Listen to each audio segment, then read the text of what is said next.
great to have you here. Finally. Finally, great to be here. Yeah. Dude, Yeah. I love that you reminded me when we met up a little over a month ago or so that Yeah, this isn't dude. our first time on a live broadcast, correct? Yeah. The first time was when what not Clubhouse. Clubhouse. Is that yeah, Was it that little Clubhouse? I think it was Clubhouse. Yeah. The brief stint of the everybody's in the chat room and it's invite only, and so if you got invited it was I'm Ooh, like look at us. yeah, and that was a wild time because I remember everyone thought that was going to be the next thing, and like Yeah. Chris Doe was like on there kind of promoting it, and he was big on there, and then it very quickly just kind of faded away. Yeah. I think it filled in the blank there for a while when everyone Yeah. was just dying for some content. Yeah. And it was the idea of like, I almost feel like too, like the live podcast thing is something that no one really does. Maybe live YouTubing, but a live podcast was kind of what Clubhouse was. Yeah. And yeah, there was that kind of like, if you were accepted in, you felt like, oh, like that. I think it had all the right chemistry at the time. That was really Yeah. interesting. It was almost like an audio version of the early days of Facebook, where it was like invite Yes. only type thing. And, but yeah, that was the first time we chatted. We were in there with Fugoso, and Yeah. I think we were talking about Disneyland stuff. And then I realized like you were kind of a big Disney guy, and I was like, oh, me too. That's rad. And so that was the first time. And then fast forward to about a month ago, it was sick to finally meet up at the Adobe thing, and Yeah, man. it was awesome, man. I know Dave had been the kind of the source for so many folks that I've not only gotten to just meet along this last maybe 2 years or so, Yeah. but also my favorite thing is like I'll use this podcast to just like continue the conversation of people Totally. that you get to meet and really push to more people. Get out there and do these things. Get out to more events. Get out there, and that was such a huge one, and it was so cool too because there was a bunch of you guys that I Yeah. think I'd known through the connections, but finally get to like shake hands and say hi and have a drink and chill was fantastic. You know? Totally. And you crushed it, by the way. Thanks, man. And I was just stoked to even get to chat it up with you as long as I did. And and we're kind of all just kind of talking. I know you were like a pinball back and forth at that whole thing. So I was stoked just to chop it up with you for even the time that we had. Yeah, man. And I was happy to hear like you had done that prior at the same venue, correct? Yeah. Dude. Yeah. I love that, man. It's so neat too. Like, I had just started, we did it this week, our first one, but we started a creative meetup here in my neck of the woods in LA. Glyphic, right? Yeah, man. Yeah. I got to get you and Cole down one of these days, man. If you guys ever want to come on up. 1,000% would love to. It was so cool, dude. And I think one of the things I want to do with it is give people that opportunity to maybe showcase a project that they're working on in progress or something, to give everyone that chance to say, I've got one under my belt. I know anytime I wanted to do something like that, it was like, just give me the opportunity, and maybe that will mean more and things like that will come. And just want to give that to everybody, even if it's just to do, and like, man, like sharing your work and talking about it is the most important part about being a creative, right?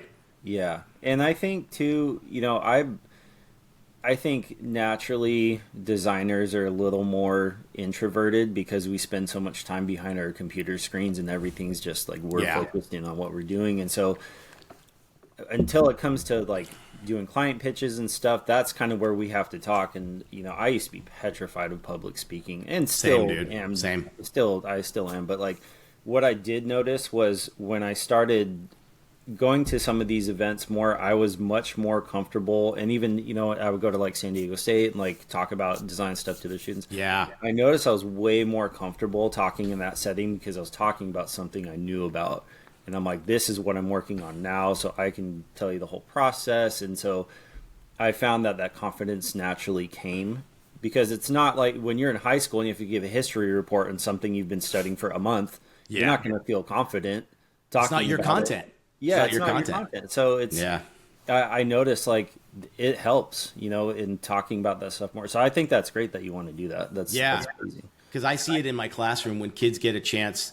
I've had kids tell me day one that they're like, when you mentioned we're going to be presenting, every level, I've had kids that have said like, I was ready to bail, Nick. And I'm like, I'm glad you stayed, because I even record them. I record them on an iPad and then I just airdrop it to them. So they're the okay. only ones that have it. Yeah. Like it's not in a Dropbox or anything like that. That's cool. And when you see how much better they get over time, and they're I had one girl last year that went from like the shaking hands, like ready to bail, to standing up when Adobe came to our campus and we had about 300 people in a room. She stood up, the most confident thing in the world, asked these questions. Can I give you my business card? Like, sit it live right to the Adobe folks. It was like, man, dude, that's so good to see people really like find their way with something like that. Totally. That's awesome, dude. Yeah, man. Yeah, I love to hear it. That's great. That leads us perfectly into our conversation, dude. Yeah, Persistence, man. Yeah. I was thinking that. That's awesome, dude. I always ask anybody that I want to chat with to just come up with something, even if you can summarize it in that one word or whatever it is. And Myles came up with persistence. And I love this idea of where we're going to go with it and everything. But before we do, I know you, but tell our listeners a little bit about you, your history, where you're at now, and then we can get into our fun little topic. Yeah, so my name is Myles Mendoza. I'm born and raised in San Diego, California. I've been designing for the better part of 20 years. I'd say professionally, like in the field that I am, for about 17, I would say. Yeah. Like 16, 17. So, you know, been very fortunate to work on a lot of different projects, dip my foot in a lot of the different pools as far as industry goes. You know, I've worked in almost every different industry. I mean, aerospace, healthcare, entertainment, you know, general branding, kind of anything you could think of. I've had the opportunity to kind of, you know, work on different projects in those areas. And so in my personal life, I'm married. I have 2 boys and a daughter that are responsible for all this gray in those nice big streaks. Yeah, but no, I wear it proudly, and it's kind of funny. Some of the projects I work on, they are my target demographic, and so, you know, they're the first ones that get to see stuff, and technically I break my NDAs with them. I'm like, hey, what do you think of this? You know, you didn't say that. Yeah, sorry. Hobbies, I mean, I loved golf. I've been a nerd all my life, and, you know, I love everything about pop culture. I'm obviously a huge Star Wars fan. I have 15 lightsabers in my collection currently, and my wife put it in her vows that she would let me continue to collect them. So, reassurance there. Yeah. Persistence, maybe. Yeah. And, yeah, that's pretty much it, man. That's awesome, dude. Lately, I'm a Disney person too, so, you know, whenever we can get a chance to hop over to the park, like, we love to do that. And I'll be there on Thursday.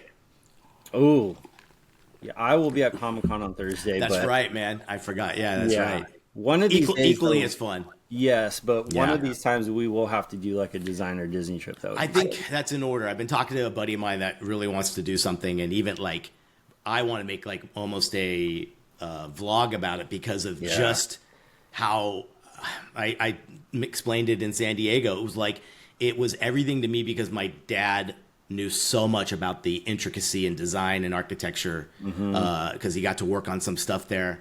And it's so interesting. Like, to me, it's like the magic behind the illusion.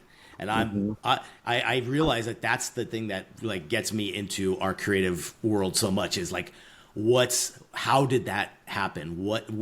Show me behind the scenes. I want to know everything about how that was like put together and made. For sure. Yeah, and cool? I notice as, you know, an adult now, you know, when you're a kid, you focus on the rides and like, all this cool stuff. And then as I transition into my career, now I'm paying attention to the signage, the fonts, the typography, all that stuff. I'm just like, those are good choices right there, you know? So it has to do so much. It's wayfinding. It's also entertainment. It's also like, it's all that stuff. It's building excitement. Yeah. It's so cool, dude. All right, so if you're this big cinema pop culture dude, tell me one character that defines persistence to you the best. So I thought about this for a bit, and I have 2. For different reasons, but I'll say the first one I kind of thought of was the Joker. When you think of the Joker, he's always coming up with different ways to take Batman out. and not necessarily to like kill him per se, but just to mess with him. And Yeah.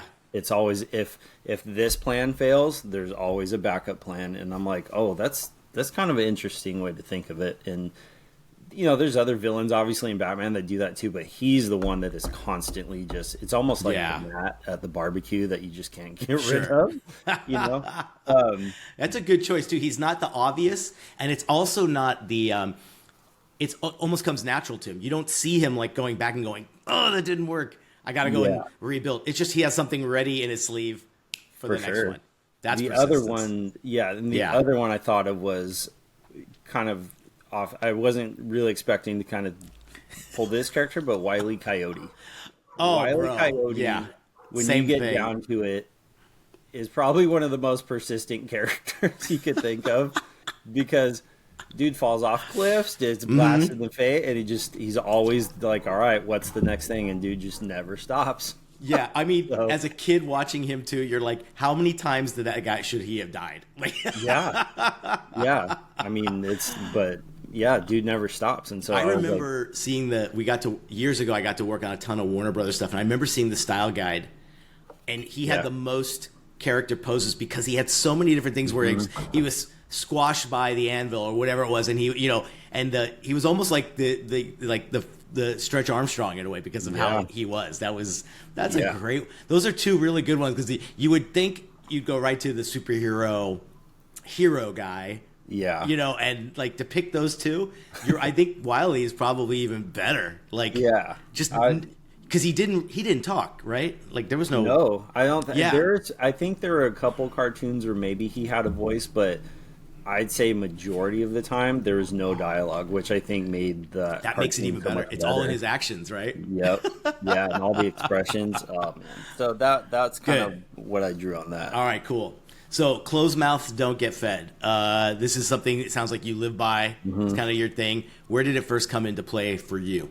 So, I was at an agency from 2011 to around like 2013, 2014-ish that that ended up dissolving just because of creative differences because of the owners. What a shame, man. It was a bummer because I worked with a really great team, and I still keep in touch with some of those guys too. So it's all good. But I remember at the time it was kind of like I had my dream job. I was working on entertainment. So that was the first time I got introduced to like entertainment design and doing action sports stuff, which was right up my alley. I mean, I've been skating since I was 13. Yeah. And so it was an amazing job, and literally got day of notice that this is our last day. Man. Yeah, and me being so heavily invested in that, I was like, what do I do now? Like, I don't have a backup plan. Like, I've never been. It was going so good, right? Yeah. Yeah. And so what happened was one of those owners was going to start another studio in San Diego at the time, and so I kind of joined up. But at the time that I joined, I had a couple days to ponder it. And I'm like, you know what? Instead of just saying yes right away, because I'm like, yeah, I obviously need a job, but I'm like, I know that I've gained a lot of experience in the 3 years I'd been at that agency, and I knew what I was capable of. I also didn't know what I was capable of to an extent. And I said, I think this is an opportunity to kind of put myself out there a little more and say, hey, like, I would like to earn this much, and I would like a little bit more creative control on projects. Because I knew this situation. I'm like, it was almost like he needed me as much as I needed him.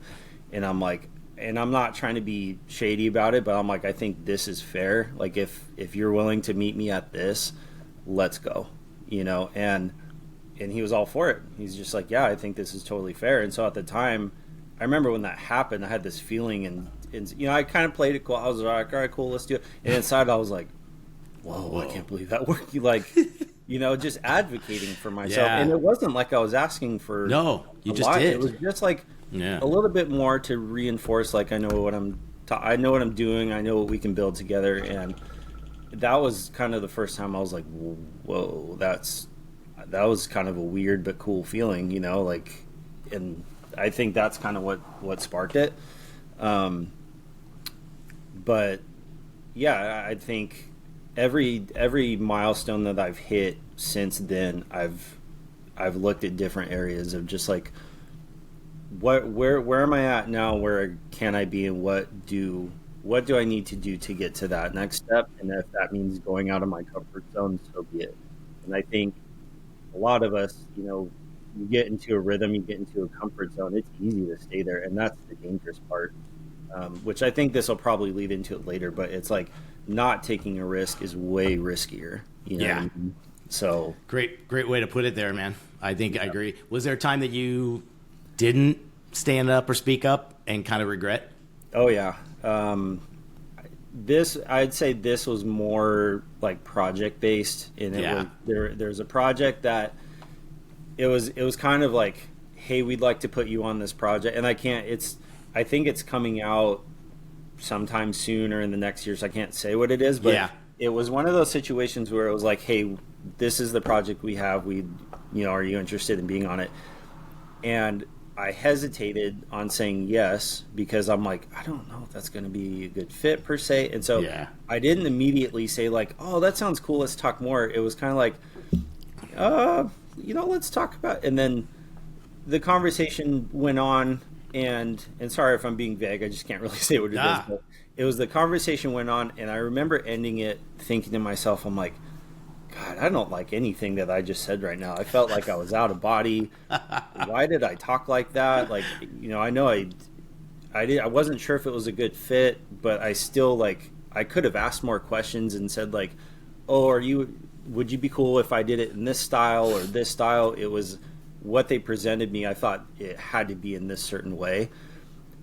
When I ended up seeing what the final product was, I was kicking myself. Oh, I'm wow. like, oh my God. I'm like, I totally could have handled this project, and it was right up my alley. And so that was an instance where I was just like, shut up, ask questions. Like,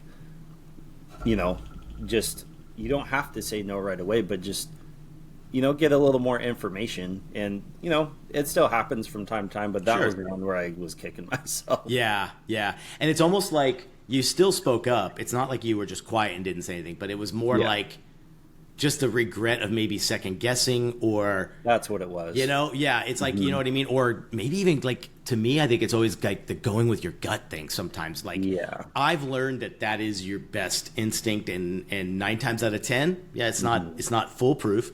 But most of the time, man, you can go back to it, and that decision your gut was made. It's like, I've had a few times where I was in that same position, bud, and it's like the same thing happened where you're like, oh, that FOMO at the end of that, was like, so like I could have been on that. And then I've had moments where that was so painful that I think I just said yes to things before even, at least say yes, then evaluate. Like, I know that's probably not the most professional way to go at it, but those two things worked out great. And so I think there's like a track record you have internally that, right? Like, you're like, if you could check off a few of those that did well, man, your next decision is not that hard. Right. Yeah, and that's happened too, where I've kind of, like you're saying, I've said yes to something before knowing the details, and then you kind of figure it out after, and you might have signed on to something that's not going to pay as much, but then you kind of figure out, well, I kind of already said yes to this. Here's the situation. How can I make the best of it now? Yeah. Because I agreed. So this is kind of on me. Yeah. And so it's like, don't be resentful towards the client because, like you made the decision you probably should have thought about more. Yeah. Which I've done too. It's just part of the game. Yeah. For creatives that are like feeling it's a little too risky to ask for, be it feedback, a promotion, raise, what has helped you push past that now? I think, well, for me, I have a lot of experience, and I still have a ton more to learn, but I know what I'm capable of, and I again, going back to being confident in the things that you can talk about, as far as what your skill set is, what you're capable of, the what you can bring to the table. I think having all that ready to go and to discuss that with, asking for a raise or saying like, I would like to get this type of project, this is why. And also, I've said this to students before too, and I might be beating a dead horse saying it again, but it's like, if you don't have the certain project that you want, do a mock project to show that you're capable of doing it. Because if you have like some official projects in your bag, but they're not related to the industry that you want to be in, Yeah. you know, it might show some skill sets, but you're not showing the client what you can do for them. And ultimately, it's like you want to do good work, but it's like you want to do the work for the clients that they're going to be stoked on. So I think, yeah, just keeping the conversation open, saying like, hey, I would love to do this. This is how I can help you. This is what I'm seeing could happen. And like, this is what I've prepared to show you that I can do. Yeah. I can almost argue that that passion project someone does will probably be the game changer, because it's going to look so different than a real life project that maybe you didn't get to fully art direct, you know? Right. And the passion and the character and the signature you can bring to something like that will stand out, I think, miles ahead. Yeah. Well, you'll enjoy the process more too, because it's you know, again, if it's something that's more of a passion project that leads to a real project, you're going to be like, you're going to have kind of a good underlying feeling of like, oh, I reached out because I really enjoyed this. Now this is happening, and like, you know, it's all good. Yeah. This quote we found was like, in creative careers, silence is often mistaken for satisfaction. Speak up or stay stuck. Yeah. Man, dude, like I'm sure you could agree. I've seen some people that over quite a bit of their career were in that zone. They're just silent. I wonder if there's even like, did they know they had the permission to do this? You know, probably not. Yeah, you know? And I think that's the thing is, you know, you don't. There's that whole saying, you don't know until you try, and it's very true. And I think, again, this might lead to one of the other questions was like, I think what kind of led me to take more risks and put myself out there was I got to a point where I got tired of I thought, you know, not taking the risk is more risky. And I'm like, well, if I don't say anything, I know where I am, and I'm not going to go anywhere from here.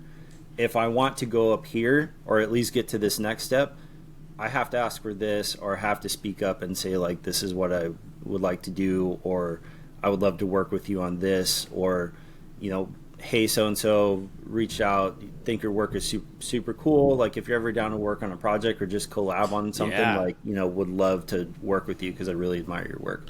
So I've found way more often than not going that route leads to something.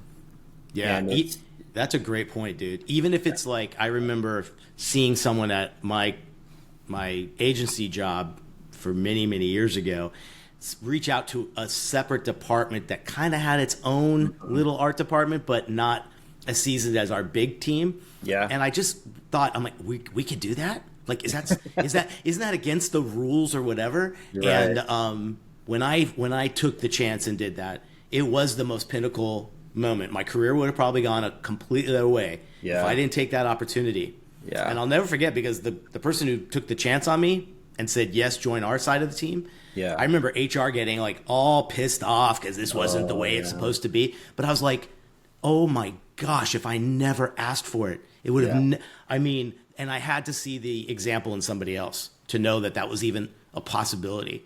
Because I was in that zone of, I think creatives get in there where it's like, the stat was like 68% of professionals say that they've missed out on an opportunity because they simply didn't ask. Yeah. And it's almost like you're afraid to in some way. And like, is that, can you do that? Right? Yeah. Yeah, I think you absolutely can. And it's what the worst they're going to say is no. And if you're okay with them saying no, then you're back where you started, you know? Yeah. But you have to advocate for yourself. And that's the biggest thing, because, you know, you could be super skilled, super talented, but if you're not putting yourself out there, it's like, what's the point of you making all this awesome work if you don't put it out there for people to see, and then you can actually build a career off of it. Yeah. You know? Yeah. And don't forget, if the answer is no, now your boss or whoever's ahead of you knows you want more. Mm-hmm. And I think that's the number one thing that, like, I remember becoming a boss, and my biggest concerns now were the team. Yeah. Are they happy? Is Steve over here contemplating more, and I can't give it to him? Like, I've got to find a way to make sure that team's happy and everything. So I remember it's funny when I didn't see it in that perspective when it was you asking for it. You Right. didn't think like, oh, I've just put now something, planted a seed with the person that's in control of my career here. Yeah. And so you nailed it at the very beginning when you just said your experience has given you all the confidence. I wish there was that way to take. That's why we do these podcasts, man. If someone's not there yet, and you and I can talk about that little chunk of time that made a difference. There's your experience. Like, you can't fast forward. I know that, but you can go into this thing a little bit more persistent with everything you want to do. Yeah. Well, and I think too, even, for students or designers that are kind of starting out, Yeah. there's so many, we could go down a rabbit hole to AI thing, which is its own beast, but there's so many, at least, resources on YouTube and, was it Skillshare? And that you could be self-taught, and you could become a professional designer just from that. And it's all about how much you're putting into it is how much you're going to get out. And at least if you don't have, an official project under your belt, you can build up those skill sets where you're like, oh, if you want to get into more poster design and making things look cinematic, then hammer away, learn those techniques so that, if a project presents itself, you're like, I know I can handle this because I've been doing it, and that will start to build confidence. And then you can branch out into another area. Well, I don't do logo design so much. I want to practice logo design. And you practice, and you maybe do some mock projects, or you just practice techniques in Illustrator of like, how do I merge objects a certain way? How do I use the blend tool? How do I rotate things on a path? Like, the more exposure you get to that stuff, the less intimidating it will feel, because you're like, I've already seen this before, so I kind of know what these waters are like. So if that kind of presents itself, I know I can tell the client, like, yeah, like, you don't have to try to bullshit them, and so to speak. Sorry, I didn't mean to cuss, but No, we do that. but it's less intimidating because you've kind of exposed yourself to those little areas. Yeah. When you were ready to start over, the company had kind of dissolved, like you said. What were those things? What were the first moves that got you kind of back on your feet and kind of like got you the confidence to move forward? Yeah, so when the company dissolved, there was that, like I said, there was that conversation of like, I'd like a little bit higher of a salary, a little bit more creative control, and that was honestly, that conversation was pretty quick. It was, kind of, okay, like, let's do this, like, I'm on board. So I was at that next studio for the better part of 6 years. And, I chose to leave for personal reasons, and it just wasn't a good fit anymore. I felt like I'd outgrown where I was, and I had a much bigger vision for that studio than I could, I guess, I'm trying to think of the word, but like, I had much bigger visions for that studio. And it was kind of the situation where it was just how it is cool. And I'm like, well, I'm not cool with settling like that. Like, I have much bigger ambitions. So that was a situation where, and I'm not the type of person to just leave on the spot. Like, I'm going to give you a minimum 2 weeks. I'll give you a month to try and bring somebody else in. I'll help them kind of steer, get on board. But it was just a situation where I had to, and that's what it came down to. And I had nothing lined up, Nick, nothing. And I was the most scared of my career I'd ever been, even more scary than when I got let go from the studio, because at the time I had kids. I'm like, I have mouths to feed now. Like, I'm not responsible just for myself. Like, I have rent. What a reality check, huh? Oh, it was wild. And God bless my wife, because she was so supportive in that sense. Because she knew I wasn't happy at the time. Yeah. She's like, I would much rather you not be there and be happier than to stay there and be miserable. So, and mind you, at the time, I had kind of already been planning my exit, because I'm like, I saw the writing on the wall. So I had put applications out, and I'd already gotten a couple interviews and stuff. But when the time came for me to leave, I'm like, I got to jump, like, it has to happen. Yeah. So, and this will also lead into how important it is to network with people and, stay in touch. But like, you and I both know Fugosa really well. He's the homie. Like, he knew I was leaving, and he was working for an aerospace company at the time, and I'm not kidding. And he didn't know that I had bounced. But 2 days after I had left, he just randomly hit me up. He's like, "Hey, how's everything going? Like, you told me like a month ago you're doing interviews." I'm like, "Oh yeah, by the way, you know, Yeah. not there anymore." And he's like, "Well, it's funny you say that. Actually, my company has a project they'd like to put you on." And I'm like, "Well, I have nothing but time." You know, so the conversation rolled, and this is 2 days after. So you want to talk about perfect timing?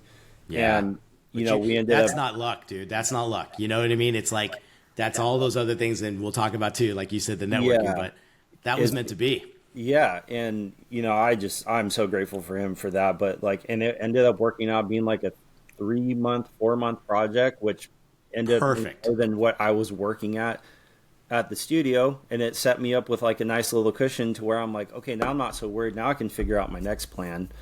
And so, you know, from there, I'd say a couple months went by, and one of the clients that I worked on at the previous studio was Warner Brothers. And again, like, I didn't want to be, you know, like kind of shady about anything. It was more like, I really enjoyed working with the people that I worked with at Warner Brothers. Mm-hmm. And so I let it sit for a few months. And I'm like, I sent him an email saying like, "Hey, I just realized like if you're still sending stuff to this other email, like I'm not there anymore. So if you think I'm like ignoring you, please don't think that." And kind of let them know briefly the situation and said, "But I would still love to work with you guys, you know, in some capacity if you're cool with that." And funny enough, they were like, "We would love to work with you. Like, actually, matter of fact, like, when can you hop on a call?" I can hop on a call right now. Yeah. And I've been working with them for over 4 years now. See? Just freelance myself, you know, my own home studio. And it's just, and that was another, like you say, persistence and advocating for yourself. I was kind of nervous to reach out, and I'm like, you know, what if they say no? I'm like, well, then they say no. Yeah. But I'm like, you had it in. That was like, it's such a perfect example of that. Like, I hate using the term dream job, but like I'm sure someone's listening and going, I would love that opportunity to work for X, this studio, whatever it might be, because I'm a fan. But you got the chance through hard work and everything. But then to make that call, what a smart idea for that email, right? Because it wasn't a like, oh, I just want my in with them. This might be my way. No. That was you thinking about your reputation as an individual, not as any kind of creative agency owner, right? 100%. And every time that's happened, bro, the response back is like, "You've been top of mind. I'm so glad you reached out, man." Like, and you're like, "Thank God I did," right? Yeah. And that's kind of how it ended up working out. And since then, like it's been great. And to work with them directly has been awesome because I hear directly from the horse's mouth on, you know, feedback and getting in on, you know, calls and, you know, going over work and just everything has been positive since, and it's been great. So that was an instance where I'm like, man, I'm so glad I said something, because like you said, if they had just been sending emails and getting zero responses, they're kind of, what the hell? And meanwhile, they're like, "Don't work with that Myles guy, man. He never writes back." You know, honestly. Yeah. You cared enough to think about that thing about reputation is everything, right? Like, and you put it out there before it could even be a problem. And it was also a knock as well. Like, I'm still here. Also, too, I think studios are now, you know, unfortunately, with what a lot of them are going through, they are working with the outside kind of smaller vendors. Yeah. More often than not. And I remember a time where it was like, it was all in-house. And now I know so many people that are building the style guides and doing like what you're doing, and kind of like most people wouldn't believe it's out of the studio house. Yeah. And it's crazy. I had always assumed everything was in-house. And then when I started working on some of those initial projects and realized, I'm like, oh, this isn't. Who's that designer that did this? Yeah. And I nerd out so hard on figuring out like who did the illustration for this. Like I wanted to, because I just like to know who did it, you know? Yeah. And, you know, it's cool to give them their flowers too, you know, because a lot of people, you know, I get it. You know, when you're a freelancer for hire, sometimes they kind of don't want people to know who's, you know, the magician or something like that. And they don't want to pull that rabbit out of the hat, so to speak. And I get it. But it is fun to kind of figure out like, oh, that's really dope that those people like put that together. Right. Yeah. But yeah, I've noticed for sure studios reaching out, and it's easier for them too to kind of cherry pick, like, this is the kind of style we want on this project. We know exactly who we want to work on. Yeah. You know, Yeah. and it ends up working out for the better. You know? Oh, and you can save the day. You're making their life easier in so many ways, and you're coming to the rescue. I always love that kind of vibe when you're doing that. We had a time where we were working on some Looney Tunes, kind of like Warner Brothers, very generic stuff, and we were a licensee, so we would get the style guide, and we made products for it. And at one point, they were venturing off into something totally different, and we kept saying, "We need the style guide. We need the style guide," because we were like behind. And I'll never forget, they were like, "We're just not happy with the agency that we hired to do this little spinoff," and we were like, who better to do it? Like, we became so I'll never forget, our boss was like, we made a little design kind of studio version of our company and said, hire us to do that. And it was like, what a smart move. And I remember looking at that going like, wow, we wouldn't be working on this right now if he didn't take that chance and say, why don't you guys do it as a design team? You're the ones that are going to be designing it anyway. And you know, and once you get to know manufacturing, packaging, all that stuff, sometimes the agencies they hire are so blue sky, they don't know the first thing about manufacturing, and sometimes concepts can't be made.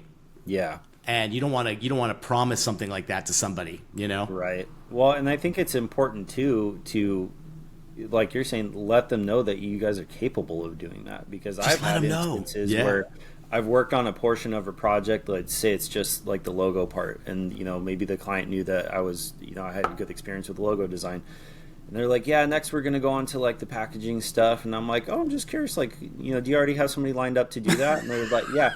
And just kind of feeling it out. And they're like, well, actually, do you do packaging work? I'm like, absolutely. Yeah. Do style guide work too. Do illustration, do icon design. And they're like, oh, we kind of didn't realize you could do all that stuff. And so that's another instance of advocating for yourself, of like letting them know what you are capable of. You know? Oh, dude, you're leading right into our quote. This was, I love it, man. Perfect segue. Confidence isn't arrogance. It's clarity. Know what you offer and own it. And it's so true, man. Like, you know, I could say the most often thing we talk about here in episodes is the idea of clients thinking you can only do the thing that you're doing for them right now. Right. And it is your responsibility to let them know that you are either only here or the whole thing, right? Yep. And you have to, because they don't know anything about our industry. They don't know that the logo guy can also be the packaging person, you know, or the illustration girl can also do incredible photography or displays, you know?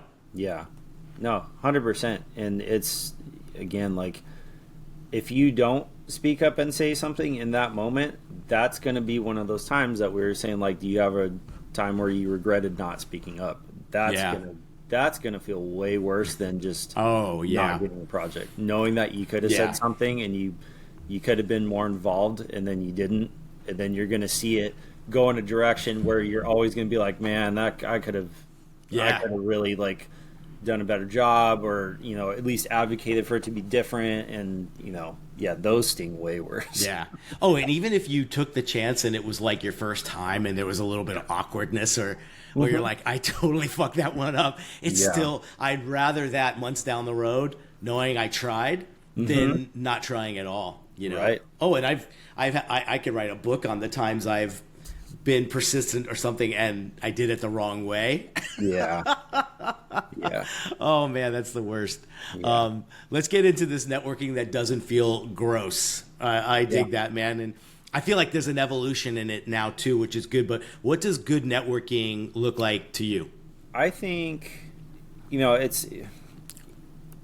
I think cold calling is not, you know, I get people have done that before and people still do it. I don't think that's the way to do it, you know. And I've done it myself, and I feel at times I'm just like, God, this is, and I have not done that in years, because I'm just like, I feel almost icky doing that, because like, you don't know me, I don't know you, and I'm just like, hey, you know, can you throw me a bone? And then I'm like, nobody responds to that. And so for me, good networking is, you got to kind of figure out if there's somebody or a studio that you want to work with, you got to figure out who's in that circle. If there's events that they attend, like even this Adobe stuff, like you have to start going and mingling with people. You have to, reach out to people and just let them know, like, you can let them know you're there, which is kind of like cold calling. But for me, what I feel like works the best, and it's not for like an ulterior motive, like you have to be genuine about it because people know if you're not genuine. And so I'm sure, you follow a ton of designers and illustrators and creatives. This, I think, leads to like the advice you have towards maybe the end, but I'll just say it now. What I think is a good way to network is find a few people whose work you really admire, and find a project that really resonates with you. Think about why it resonates with you and say something specific and just kind of let them know. I'm like, hey, like, I just want to let you know, like, this was a super cool project and I found it inspiring because of this. And this one little detail that you did in the spot, like, was cool because maybe you just learned that technique and you're like, oh, it's cool. I just, I recognize that you use this technique that I just am now learning or something. I feel like creatives respond to that way more because, they put their work out there and people are like, oh, that's cool. Or, they'll kind of have their feedback. But when it's something specific that, they probably put a lot of work into and then somebody recognizes that goes way further. And that's a good point. And I like to give people their flowers when I see something. I'm just like, obviously the design's cool, but I'm like, I really love that, that little bevel that you put right there, with that little hint of, I'm like, that was super cool. Like, great job doing this work. Like, I think connecting with people like that is cool. And, reaching out to them, say like, again, hey, if you'd ever like to collab on something, I would love to learn more from you, or, if you ever want to work together or something like that, I'm super down because I really love your work because of this. Yeah. It starts better that way than just, I think a lot of times the cold one that's just like, hey, we're this and we'd love to work with you. Not that like it has to come better or differently or like with a compliment first, but I think first and foremost is that's if you think of building your network just that way of finding like-minded people that you feel like you genuinely admire what they do and leave it at that. I think then the natural part happens. In fact, the ask might even come from them afterwards. Do you know what I mean? Totally. Yeah. I love that. I took a shot a few weeks ago with someone that I follow online. They're not in this space at all. They're quite a huge food blogger. Cool. And he mentioned he was going to be producing some product for the first time. Yeah. And I just wrote to him immediately and it was like, I am your person. like, look at when I started following you, that whole thing. Yeah. And I love that because it's like, and instantly wrote back. He's like, let's talk. And it's like that to me came with compliment, meaning like I'm already set in, man. And we've chatted before, like in messages and stuff, because I love that kind of content. Yeah. And I think it comes from something you're totally passionate about. Yeah. And that natural excitement is there already. So if you're worried about networking because you're going to fall flat or it's going to come off weird, just like you said too, let it be from something you admire first and you're in. Even if it's just a good new colleague and that's all that comes out of it. I think that's all I want. It's just a good connection. And if that person doesn't have work for me, maybe someone down the road or a friend of theirs might need it as well. Yeah. Well, and I think you have to go into it too, like, not expecting to get anything out of whatever, if you're giving them a compliment or something. Yeah. Like, because if you're like, man, I'm going to give them this compliment, I really hope they like reach out and then something happens, like, it might not happen that way. So I think you have to be honest about it and say like, like, I really love your work because of this. And like, I just want to let you know I'm a big fan or whatever. If there is the case, like you're saying, where you're like, man, this, like, I am your guy, like, that's a different story because that's a different case. But I think, and that's me just going, I don't want to, if I get the attention, I want to be 100% clear what my intention is for that one. Right. That's the throw it all in. No, that's a totally different thing. Yeah. But Yeah, man. I love this idea that networking is making friends who also happen to believe in your work. And that's so true, man. Anytime I've networked with someone and it becomes like, I know you, we've known each other in some way, shape, or form, whatever. There's a mutual admiration for the work first, right? Yeah. And then it's like, and if you're a great person too, you're like, dang, this is like, Yeah. this is what I love building. This is so great, dude. Yeah, those are the people you got to keep in touch with too, because it's, like I've followed people whose work I had admired for years, and then I met them in person, and I know. Same thing, dude. It's like on a weekly, if not more, basis, chatting with these people. Oh, I mean, well, yes, but I also mean the opposit. Like I've met people, I've followed people's work, and then I met them, and I'm like, oh, you're kind of a dick, or you know what I mean? And then it kind of ruins the facade of the work, because it's like, oh man, like it's kind of almost like a stain, and I'm just like, oh man, like the work is still dope, but it's like, I wish that interaction would have been better. But opposite of that though, like what you're saying, I've met so many people whose work I admire, and then when I find out like how cool of a person they are, I'm just like, where have you been? Sure, like, right? Talk, I know, dude. And how could we work together? What could we do? Like, that was the coolest thing about like running into you, and we had that brief chat. I was like, I knew for sure. It was like, oh, this is going to be our chance to kind of chat more, talk about other things. Like, dude, the amount of stuff that can lead from that kind of connection as well, you know? And you're right. If it's a negative one, I think it just proves the point that there are good and bad everywhere, and it's not like everyone's going to be great in our industry. It's like that's just the case, man. And then it's like, let them be that.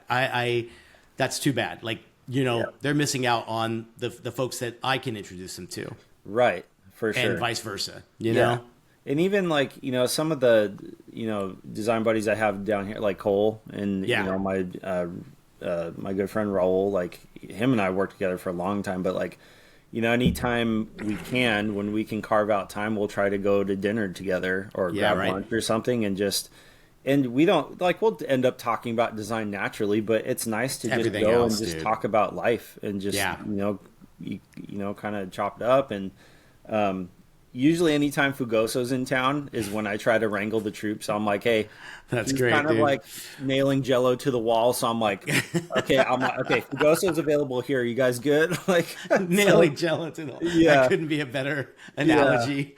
I love him to death, dude. But and so I try to organize that, and like every time we go out to dinner, I'm like, oh, who else is down here that we can invite, that we just kind of open the floodgates, dude. Yeah. Like, I got to tell you, our event was so interesting, whereas like I made a habit of just finding two people I knew that didn't meet. I'd introduce them. I'd be there talking. I'm like, I got to go. And I'd walk away and I'd look back like 10 minutes later, and they're both like this, going like, what, give me your information, like connecting on LinkedIn or whatever. Awesome. And I'm like, sometimes I didn't realize you guys didn't know each other. Like sometimes it's like, let's bridge that gap. So funny how that happens. Oh, dude, it's like I don't know many other industries that I feel have this kind of camaraderie and this kind of like, and it could be all virtual too. Hey, God forbid you live in somewhere where it's not a major city, and we hear from a lot of our listeners that are like struggling to find their community. But man, take advantage of technology for that too. Yeah, everyone's a freaking phone call away. Yeah, I mean, I still keep in touch with people that are on the other side of the planet. Same, man. It's like I have it in my phone. There's that little app where it shows the time zone, so I perfect. know what my time is versus what theirs is. So I'm not hitting them up at 3 a.m. And you're smart, dude. I do the Google search. What time is it in London? Yeah. So, it's important because eventually, hopefully down the line, like you get to meet them in person, but at the very least, like it's not hard to keep in touch with people. Yeah. Let's talk quickly about the fandom meeting freelance there. Being that pop culture fan, how has that made it easier or harder to kind of get into the work of dream projects and things like that? It's made it more enjoyable for sure, and I think it has made it easier in the sense that I've been a movie fan all my life, and there's still a good amount that I haven't seen, but like it makes it so much easier to talk about projects and get into a project and get in depth with it. Like when you know about it and you're in it and you just know like, yes, this is the project I was meant to work on, and it just makes the conversations easier. There's been times where I'm working. There was a Star Wars project I worked on, for example, and the client wanted it a certain way, the design that I was making, and I'm like, I really feel like it would look good this way because like this is the backstory of episode whatever, and they kind of conversation, and then they're quickly like, oh, you kind of know the lore, and oh, okay, makes it, yeah, let's do that. So instances like that, it really helps, and it's nice because I really enjoy cinema. I love pop culture. I love to share them with my kids, and my kids are getting into it now, and it's kind of almost like reliving it through them, and so. That's another thing where it builds on confidence of, I might not be good at public speaking, but I can speak about this. Like, I know about this. I grew up with this, and now things are starting to come back full circle. And, I'm working on a lot of these things that I loved as a kid. And I know about them a lot more now because I can research them. I can look at comic books, internet helps fill those little gaps. And you can talk the strategies, not just the fan, but the strategy of knowing the industry and the knowledge of the design, the lore, like you said, and all that other stuff too. And you blend those two things together, and it's true, man. It's like the things that you're so passionate about are is your connection, is your way into what could be your next. I saw a great shirt the other day. It said, "This is my second rodeo."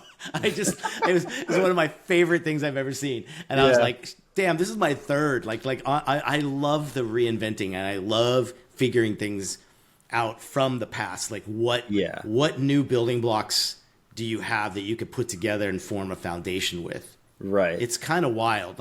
And again, it comes with that time, and it comes with the experience of the people you get to work with and the stuff you get to touch.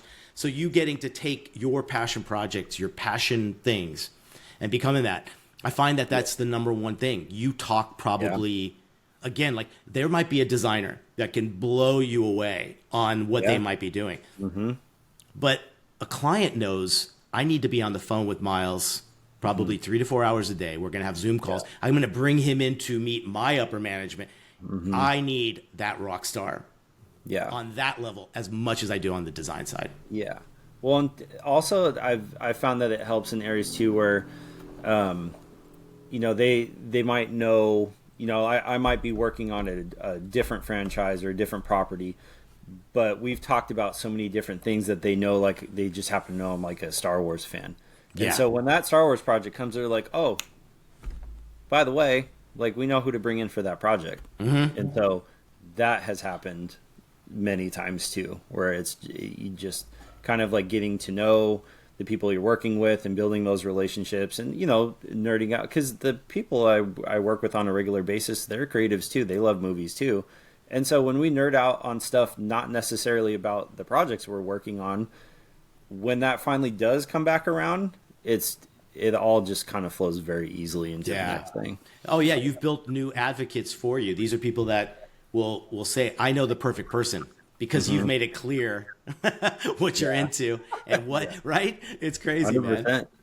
It's like good. It's almost like let people know, just like we said, let your clients know about what you do. Yeah. Let your friends and family know exactly what you do, man. Like I love being in a situation where there's no other creatives, and you mentioned what you do, and you're amongst a few people. Someone's going to be like, I know someone who needs that work, and you're like, if I didn't say anything, would have never happened, right? That's right.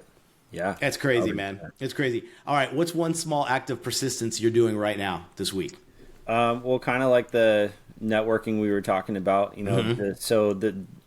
coming up this next week is Comic-Con. I don't know when this will release, but coming up this next week will be Comic-Con week. And so I have a lot of buddies that are coming down from LA. Some people are flying in. So I'm kind of reaching it back out to people saying like, hey, are you going to be at this booth? Or, are you guys rolling with this studio? Like, you want to meet up for lunch while we're there. So it's kind of like rounding up groups again and figuring out like, how can we get together like the people I don't normally see.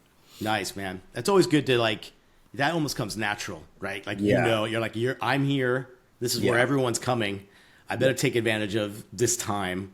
I do Yeah. the same with like Adobe Max Week, when especially what's here in LA. Yeah. Oh, it's like I can't wait. I need a calendar of Yeah. just like, keep Yeah. everything on track, man. I It's can so much imagine. fun. Yeah, I'm sure you're gonna be crazy busy. This is gonna be my first time at Max. I'm really excited to Oh, go. awesome, dude. Yeah, I just was talking to a buddy of mine who we met last week. Shout out Nick. He knows who he is. Young designer, came to an Adobe event out in Long Beach last week, 2 weeks Cool. ago. And he just texted me today. He's like, I pulled the trigger, man. I'm doing Adobe Max. And, when you're paying it for yourself, that's a hefty ticket, Yeah, And sure. it's just one of those things you got to experience whatever level you can to have that moment and just be like, man, like this is I can't wait to soak it all up and just, I still go with the biggest like expectations and like I'm gonna be this sponge and all that stuff, and it never fails. You know, it's just too big. Yeah, it's just too big, man. Yeah. All right, we got some homework for you guys. Follow up on something you thought was a no. I love that one, man. Like, honestly, I've had a few no's in the last few weeks, and maybe like, what would you do? Do you wait a little bit, or do you just read the room? I think that's probably the best thing because every opportunity is different, right? Reading the room, I would say, is the best. And kind of what you were saying earlier, going with your gut feeling. Yeah. It doesn't feel like the right time to follow up and say, oh, why not? Then you just got to go with your gut. You got to read the room, and maybe I heard now's not the right time, but later. I heard someone tell me the other day, like the whole idea is like sometimes like give yourself a number of asks to that. If there's no reply, are you persistent and ask again, right? Yeah. And this buddy of mine was saying like I'm gonna shoot them up 10 times, and if I don't hear from them, then it's kind of done. I was like, wow, like I'm at like 3, like and I'm like, okay, maybe that's it. Like they could be super, super busy and it's not breaking through just yet. So, good point. I'll extend that number a little bit. Reach out to someone that you want to work with. And I think, again, like, just like Myles said earlier, start with the admiration, start with the, like, your work is amazing. I love that little nugget of what you did there. Let it happen naturally. The ask can come later, don't do that right at the beginning. And then start that personal project that's been sitting in your head. Yep. Yeah. And I think too, like, the more of those you can do, not only will it, like eventually it'll lead to something. Yeah. Like it will. But also you're just keeping yourself sharp doing that constantly, because then you could work on a new skill set or a new tool that maybe you didn't learn or maybe you didn't know before, and you're just, again, you're building it up to where when that opportunity presents itself, you're like, I've done this before because I was actually just practicing this. Yeah. And, and that's happened, I try to, as often as I can, learn new techniques and stuff that help me on projects I'm working on right now. And there's been times where they're like, we want you to do this in like a really like 3D extruded metallic looking thing. I'm like, and then I'm like, ooh, how am I gonna approach this? Like, bro, you just read. I'm going through a brief yesterday on a new project, and those were the exact same things that I went to myself Really? and I was like, extruded, beveled, metallic. It's being printed on like a mylar on one side, of white, and I was like, that's a lot. And of course, you just second guess yourself every time. And I'm like, I've done that a million times. Yeah. I most recently that happened with was it the Superman project that I worked on, where I had illustrated the Fortress of Solitude, and it was just a grip of crystals and stuff. And so when we initially talked about, I had kind of pitched them the idea of this being like a photo op or a backdrop for the movie. And so I presented a sketch, and they're like, cool, let's roll with it. And then I was kind of like, oh, I have to make a bunch of how am I gonna do I make this look more 3D rendered? Is this like going to be like, how real does it need to look versus what's in the movie? And so that was an instance where I'm like, all right, put your big boy pants on, like, let's go. So I took my time with it and really dug in, and it worked out great. I was so stoked that they were happy and that they had actually used it. but that was one of those times. For That's sure. so cool. And you know you're going to figure it out. Yeah. You know what I mean? It's Yep. like, again, say yes and figure it out later. Yeah. Well, what would you tell your younger self about staying in the game? I wrote this. I'm gonna edit this part out. This Okay. was supposed to be spontaneous. Sorry, no, but I did. Yeah, sorry. Bro, I'm totally you can kidding. edit that out. No, one thing that I would tell myself, younger self, is just like, you have to embrace the struggle. Like, you have to know that, with success is gonna come sacrifice, gonna come hardship, and like there's gonna be times where you doubt yourself, but you have to just keep going, and that's where the persistence plays in. Because one thing I try to always remind myself whenever things get tough, even when like my kids were super young and that was a whole new experience for me, if a project's going south and I'm just like, oh, I don't like, how is this gonna turn out, I always remind myself this is temporary.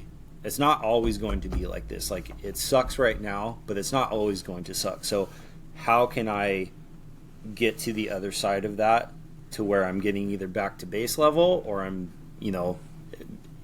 good things are starting to happen. So I think you have to just accept that that's part of the process and not be afraid to fail, because I think, we've all failed in different areas, but that's where you grow the most. And I know that's kind of a cliche thing to say, but it is true. Like, those times that you fail, you're learning what not to do, and by learning what not to do, you know what you should have done to do it next time. So I think just kind of embracing struggle and trying your best to let go of the fear of doing something wrong, and basically that. Take a chance on you, man. Yeah, pretty much. No one else will unless you do. That's right. That's right. Awesome, dude. That was great chatting with you, dude. I'm so glad we were able to put this in the books and got in on an early Saturday morning, so it's even more refreshing. For sure. Yeah, man. I really appreciate you joining, dude, and hopefully we'll be hooking up soon, or either city, we'll figure it out. Yeah, no, we'll make it happen for sure, and super appreciate you, Nick. I'm so stoked that we finally got to meet face to face and chat it up, and this will definitely not be the last time. I'm sure there's gonna be many more times to come, and yeah, man, it was just great to connect with you finally, and I'm stoked that we could do this, and looking forward to more conversations. Same here, dude. Same here, man. Well, thanks again, bud, and I'll have all your information down there. Go follow Myles, check out everything he's got, and we'll talk to you soon, man. Appreciate it. Deeply graphic design cast. Tune in, hold tight.